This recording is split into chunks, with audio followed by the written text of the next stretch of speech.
तरीके से इस देश के एक बड़ी आबादी की जनभावनाओं के विरुद्ध वक्फ कानूनों को लाया गया है, निश्चित रूप से इस देश की संसद को, इस देश के राजनीतिक पार्टियों को जनभावनाओं का सम्मान करना चाहिए। सर्वसम्मत गृहीत हुआ। उस प्रस्ताव में हमने बहुत विस्तार से बातें कही। कानून केंद्र की सरकार जब भी पारित करती है जो देश हित में नहीं है, देश की जनता के हित में नहीं है, यहाँ के किसानों मजदूरों के हित में नहीं है।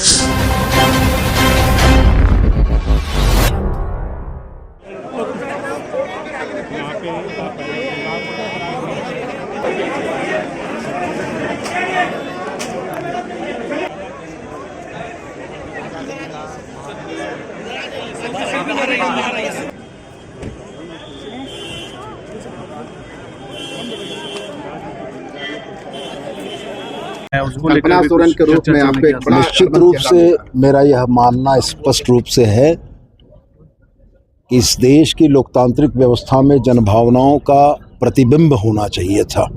जब इस देश में किसानों के लिए कानून लाए गए तो यह कहा गया कि ये किसानों के हितकर कानून है। 700 से ज़्यादा किसानों की शहादत के बाद अगर इस देश की राजनीतिक व्यवस्था ने उनके कानूनों को, कृषि कानूनों को किसानों के हितकर नहीं माना और वापस लिया, तो मेरा यह मानना है कि आज जिस तरीके से इस देश के एक बड़ी आबादी की जनभावनाओं के विरुद्ध वक्फ कानूनों को लाया गया है, निश्चित रूप से इस देश की संसद को, इस देश की राजनीतिक पार्टियों को जनभावनाओं का सम्मान करना चाहिए। सर, कल्पना सोरेन के रूप में एक बड़ा आपका चेहरा मिला। 3 प्रस्ताव पारित हुआ, पॉलिटिकल और एक पार्टी के अंदर एक कमिटियाँ इसका और एक संविधान के बारे में अच्छा हुआ, पारित हुआ। और संविधान को लेकर क्या उसमें कमेटी उमटी के बारे में पंचायत स्तर के और किस तरह से लोग गिराएंगे, किस तरह पार्टी के अंदर के चुनाव कराया जाए, और इस सब पे विचार हुआ। और सबसे अच्छा जो पॉलिटिकल रिवोल्यूशन में वो था कि जो वक्त बिल जो केंद्र सरकार ने उसको राज्य सरकार ने नकार दिया। अभी आप लोगों ने तो इससे एक मैसेज जाएगा, पूरे राज्य में जाएगा, पूरे देश में जाएगा।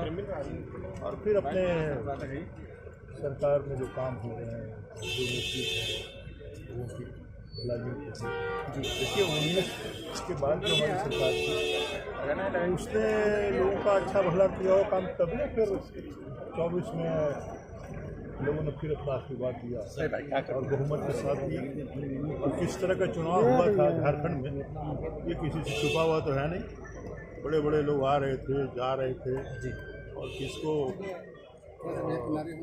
तरह तरह की बातें कर रहे थे, जिसका इलेक्शन में नहीं होना चाहिए। सर, दूसरे राज्यों में पार्टी बढ़े, इसके लिए भी कुछ हुआ क्या? निश्चित रूप से 4 राज्यों में जो आसपास के राज्य हैं, बिहार है, उड़ीसा है, बंगाल का पार्टी के संगठन प्रतिनिधित्व में इसकी चर्चा हुई और वहाँ से भी डेलीगेट बिहार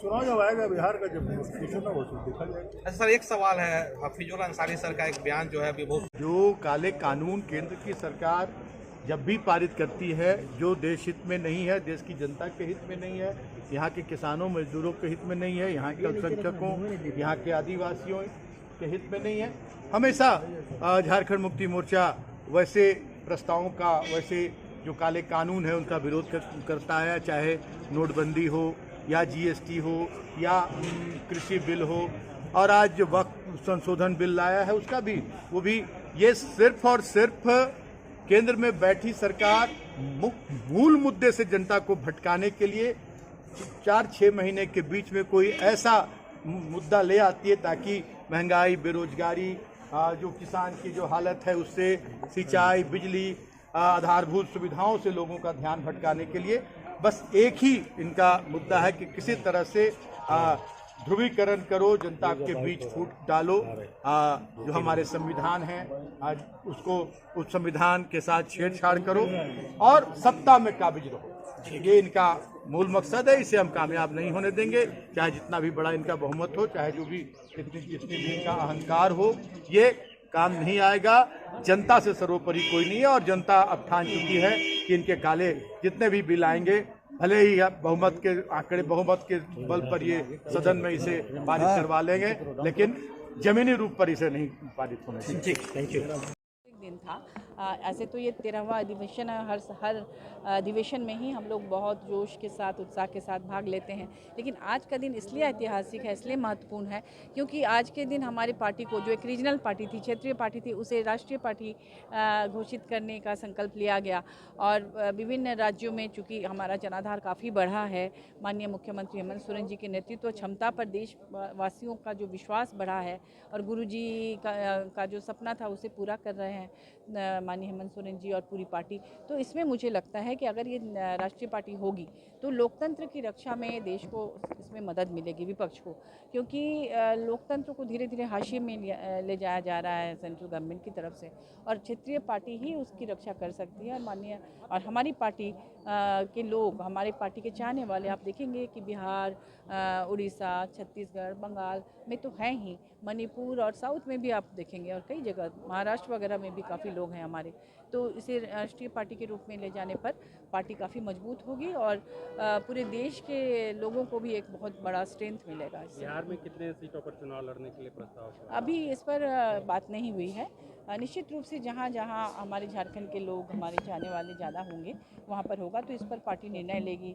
सेंट्रल कमेटी और केंद्रीय कार्यकारिणी और तमाम पदाधिकारी बैठ कर निर्णय लेंगे। कानून का क्या राजनीतिक विरोध लग रहा है या फिर इसको लेकर कोई कानूनी आप लोग लड़ाई लड़ने? देखिए, जैसे 3 काले कानून जो बने थे कृषि बिल को लेकर, तो उसे बदलना पड़ा था केंद्र सरकार को, तो इस पर भी जो विरोध हो रहा है, क्योंकि आज ये मुस्लिम समुदाय पर है, उसके बाद ईसाई हैं, फिर सिख समुदाय हैं, फिर हिंदुओं के भी बहुत सारे मठ हैं, मंदिर हैं, उन पर भी हो सकता है। और ये देश जो प्राइवेटाइजेशन की तरफ बढ़ रहा है, हो सकता है कि इसके बाद प्राइवेट के हाथों ज़्यादा से ज़्यादा प्रॉपर्टीज चली जाए। इसके लिए लोकतंत्र की रक्षा के लिए मुझे लगता है कि विरोध होना चाहिए। मैडम, कल्पना जी को लेकर एक चर्चा है कि इस बार संगठन में बड़ी जिम्मेवारी मिल सकती है, प्रस्ताव भी आ सकता है महाधिवेशन में। देखिए, कल्पना सोरेन जी ने जिस तरह से संकट की घड़ी में पार्टी को एक अपना बल दिया, उन्होंने, उनकी वजह से पार्टी को बहुत मदद मिली और सबकी उम्मीद भी वो बनी, तो निश्चित रूप से उन्हें अगर अच्छी बड़ी जिम्मेदारी दी जाएगी तो उसे बखूबी निभाएंगी और उससे पार्टी बहुत मजबूत होगी।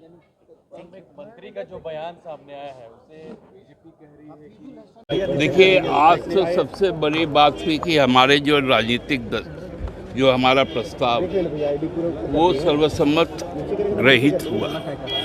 उस प्रस्ताव में हमने बहुत विस्तार से बातें कही। अब हम राजकीय राजनीति से बाहर निकलकर देश के अन्य राज्यों के राजधानी में और उस पूरे राज्य क्षेत्र में अब हम लोग जाएंगे, उसकी तैयारी हम लोगों ने की। दूसरा, जो यहाँ पर हमारे राजनीतिक परिस्थिति पिछले वर्ष पैदा की गई थी, उनके मुकाबले के भी हर तरह से जो हम लोगों ने प्रयास किया था, वो मुकम्मल लड़ाई अभी भी हम लोगों की जारी है और वो जारी रहेगी। तीसरा, एक संविधान संशोधन भी हम लोगों के पास आया, क्योंकि गुरुजी अस्वस्थ है शारीरिक तौर पर, लेकिन पूरी तरह से उनका मार्गदर्शन हम लोगों को है। कल कुछ